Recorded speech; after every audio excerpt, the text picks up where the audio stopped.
Garden గురించి తెలుసా మీకు? మన ఇంట్లో వంటింట్లో ఉండే మన చిన్న చిన్న ఆవాలు కానీ, ధనియాలు కానీ, ఇట్లాంటివి ఇవన్నీ ఉంటే కనుక మనం రోజువారీ తినే ఆహార పదార్థాల్లో వాడుకునేవే ఉంటాయి. ఇంకా బయట నుంచి మనం కొత్తగా కొనుక్కుని తెచ్చుకునే అవసరం కూడా లేదు. అవి తీసుకుని మనకి ప్లేస్ లేకపోయినా ఇంట్లో చిన్న చిన్న టబ్బులు ఉంటాయి కదా, ఆ టబ్బుల్లో వేసుకుని ఇవి విత్తనాలు అనేది వేసుకుని ధనియాలు వేస్తే ఏమొస్తాయి, కొత్తిమీర వస్తుంది. అట్లాగే మెంతులు వేస్తే మెంతి కూర వస్తుంది.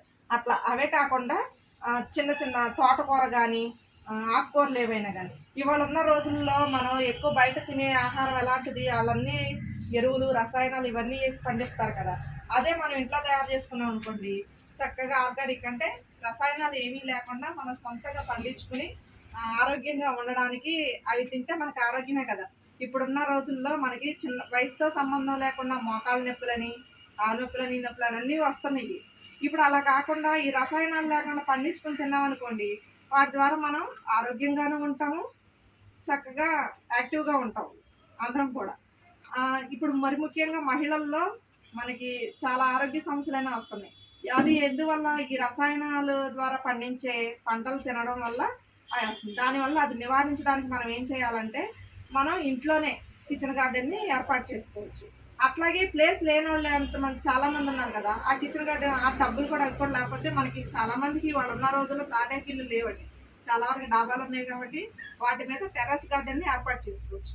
అక్కడ కూడా ఇట్లా టబ్బులు కానీ లేదంటే చిన్న చిన్న ఏదైనా కొంచెం మట్టి అది ఏర్పాటు చేసుకుని పైన ఇట్లా మొక్కలు అనేవి పెట్టుకుని మనం వాటిలో ఆకుకూరలని ఇట్లాంటి కూరగాయలని పండించుకుని మన సేంద్రియ ఎరువుల ద్వారా ఈ పంటలను పండించుకుని తినడం వల్ల మనకే కాదు, మన కుటుంబంలో మన పిల్లలకు కూడా మంచి ఆరోగ్యాన్ని ఇచ్చిన వాళ్ళం అవుతాం. ఇవాళ మనం పిల్లలకి ఇవ్వగలిగేది ఏంటి? మంచి ఆరోగ్యం, చదువు. మనం హాస్పిటల్కి పోసే డబ్బులు మనం చక్కగా ఇట్లాంటి ఆకుకూరలు కానీ ఇట్లాంటివి పండించుకోవడం తినడం వల్ల మనం చక్కగా హెల్తీగాను ఉంటాం, పిల్లలకి ఆరోగ్యం ఇచ్చిన వాళ్ళం అవుతాం కదండి. ఇట్లా నాతో పాటు మీరు కూడా ఇలాంటి ఆహార పదార్థాలని పండించుకుని తింటారని, మీ పిల్లలకు కూడా మంచి ఆరోగ్యాన్ని ఇస్తారని చెప్పేసి తెలియజేసుకున్నాం. మొన్న ఈ మధ్య కాలంలోనే మా ఏరియాలోనే చిన్న విత్తనాలు నాటేము, కానీ ఇంకా రాలేదండి మొక్కలు.